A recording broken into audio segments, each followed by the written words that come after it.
उत्तराखंड के चमोली में रविवार को हुए हादसे ने पूरे देश को झकझोर कर रख दिया है। ग्लेशियर टूटने के बाद जो तबाही मची, उसने देखते ही देखते कई लोगों की जान ले ली, तो वहीं सैकड़ों लोग अभी भी लापता हैं। सुबह करीब 10 बजे हुए इस खौफनाक हादसे के बाद से ही रेस्क्यू ऑपरेशन जारी है। साल 2013 के बाद आई इस सबसे बड़ी तबाही की घटना से जहां पूरा देश दुखी है, वहीं फ्रांस के राष्ट्रपति ने दुख की इस घड़ी में भारत के साथ एकजुटता दिखाई है। दरअसल आपदा से जूझ रहे देवभूमि की पल पल की अपडेट ले रहे पीएम मोदी ने रविवार को ही ट्वीट कर इस हादसे पर दुख जताते हुए कहा था कि उत्तराखंड में दुर्भाग्यपूर्ण स्थिति की लगातार निगरानी कर रहे हैं। भारत उत्तराखंड के साथ खड़ा है और राष्ट्र सभी की सुरक्षा के लिए प्रार्थना करता है। वरिष्ठ अधिकारियों से लगातार बात कर रहे हैं और एनडीआरएफ की तैनाती, बचाव कार्य और राहत कार्यों में अपडेट प्राप्त कर रहे हैं। पीएम मोदी के इसी ट्वीट पर फ्रांस के राष्ट्रपति इमैनुअल मैक्रों ने जवाब देते हुए कहा, उत्तराखंड में ग्लेशियर फटने के बाद फ्रांस पूरी तरह से भारत के साथ एकजुट है, जिसमें 100 से ज्यादा लोग लापता हो गए हैं। हमारी संवेदना उनके और उनके परिवार वालों के साथ है। पीएम मोदी भी दरअसल दुख की घड़ी में हमेशा फ्रांस के साथ खड़े रहे हैं। साल 2020 के अक्टूबर-नवंबर में जब फ्रांस एक के बाद एक कई आतंकी हमलों से दहल गया था, तब पीएम मोदी ने भी राष्ट्रपति मैक्रों को फोन कर भारत के समर्थन की बात कही थी। उस समय मैक्रों के इस्लामिक आतंकवाद के खिलाफ दिए गए बयान पर पूरी मुस्लिम दुनिया में फ्रांस के खिलाफ गुस्सा था। कई देशों में हजारों की संख्या में भीड़ जो है वो रोज फ्रांस के खिलाफ प्रदर्शन करती थी। उस समय पीएम मोदी की एकजुटता वाले संदेश से फ्रांस और राष्ट्रपति मैक्रों को काफी ताकत मिली थी। यही वजह है कि आज जब भारत गंभीर प्राकृतिक आपदा का सामना कर रहा है, तो सबसे पहले फ्रांस ने ही इस दुख की घड़ी में भारत के साथ एकजुटता दिखाई है। आपदा में हुआ भारी नुकसान। चमोली में ग्लेशियर टूटने की वजह से विष्णुघाट, पीपलकोटी जल विद्युत परियोजना और धौलीगंगा बिजली परियोजना को काफी नुकसान पहुंचा है। पीपलकोटी परियोजना अलकनंदा नदी पर है। इसके लिए डायवर्जन डैम बनाए जा रहे थे, जिनकी ऊंचाई 75 से 70 मीटर तक होती। इससे बिजली का उत्पादन दिसंबर 2023 तक शुरू होने की उम्मीद भी थी। ये प्रोजेक्ट 400 मेगावाट का है। वहीं 90 मीटर का झूला पुल समेत 7 पुल जो है वो बह गए हैं।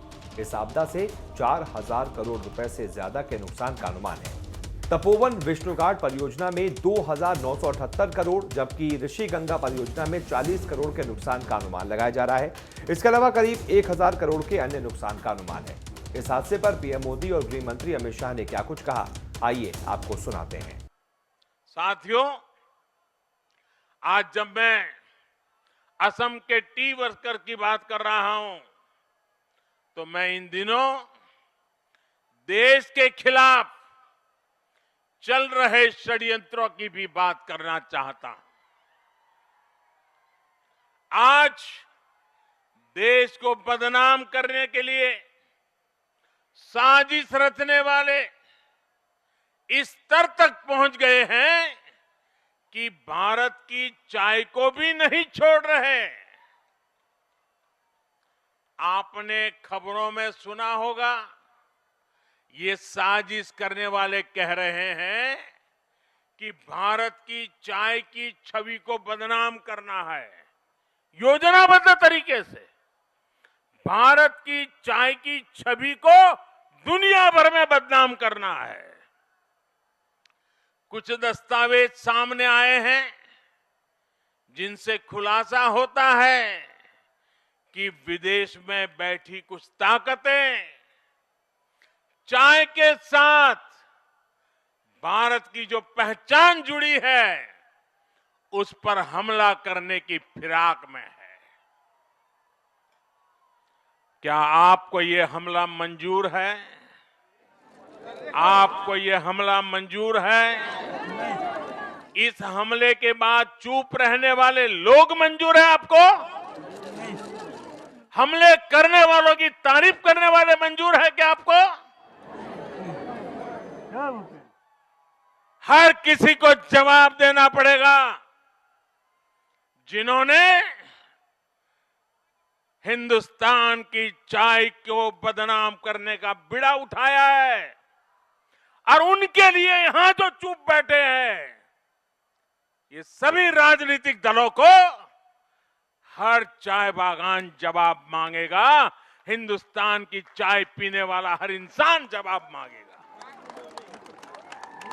मैं असम की धरती से इन षड्यंत्रकारियों से कहना चाहता हूं, ये जितने मर्जी षड्यंत्र कर ले, देश इनके नापाक मंसूबों को कामयाब नहीं होने देगा। मेरा टी वर्कर इस लड़ाई को जीत के रहेगा। भारत की चाय पर किए जा रहे इन हमलों में इतनी ताकत नहीं है कि वो हमारे टी गार्डन वर्कर्स के परिश्रम का मुकाबला कर सके।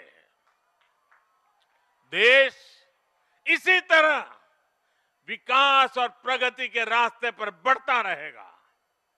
असम इसी तरह विकास की नई नई ऊंचाइयों को छूता रहेगा। असम के विकास का ये पहिया इसी तेज गति से घूमता रहेगा। आज सुबह 11 बजे उत्तराखंड में जोशीमठ के आसपास एक बहुत बड़ी दुर्घटना हुई है। ग्लेशियर टूटने के कारण, पहाड़ नदी में गिरने के कारण पानी का बहाव बहुत बड़ा है। पहले रूसी गंगा और बाद में अलकनंदा, वहां पर जलस्तर बढ़ने की शुरुआत हुई है। कुछ लोगों के हताहत होने की भी प्राथमिक सूचना हमें मिली है। एनडीआरएफ की 3 टीमें वहां पहुंच गई है। बाकी की टीमें दिल्ली से फ्लाई कर उत्तराखंड की ओर जाने के लिए तैयार हैं। कुछ ही समय में वो पहुंचेंगे। आईटीबीपी के जवान भी वहां पर पहुंच गए हैं। पूरे राज्य का तंत्र भी वहां पर एक्टिव हो गया। एसडीआरएफ की टीमें भी पहुंची हैं। मेरी मुख्यमंत्री जी से बात हुई, वो भी ऑन वे हैं और वायुसेना को भी अलर्ट कर बचाव कार्य में लगाने के लिए हमने पूरी तैयारी कर ली है।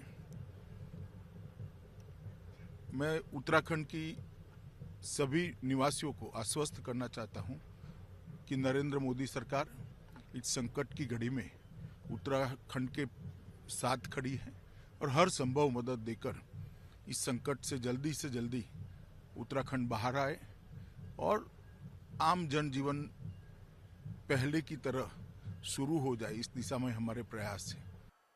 साथियों, आज जब मैं असम के टी वर्कर की बात कर रहा हूं, तो मैं इन दिनों देश के खिलाफ चल रहे षड्यंत्रों की भी बात करना चाहता हूं।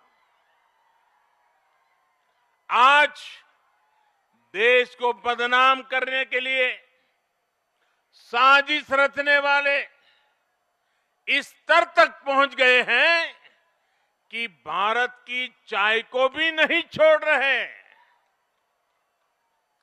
आपने खबरों में सुना होगा, ये साजिश करने वाले कह रहे हैं कि भारत की चाय की छवि को बदनाम करना है।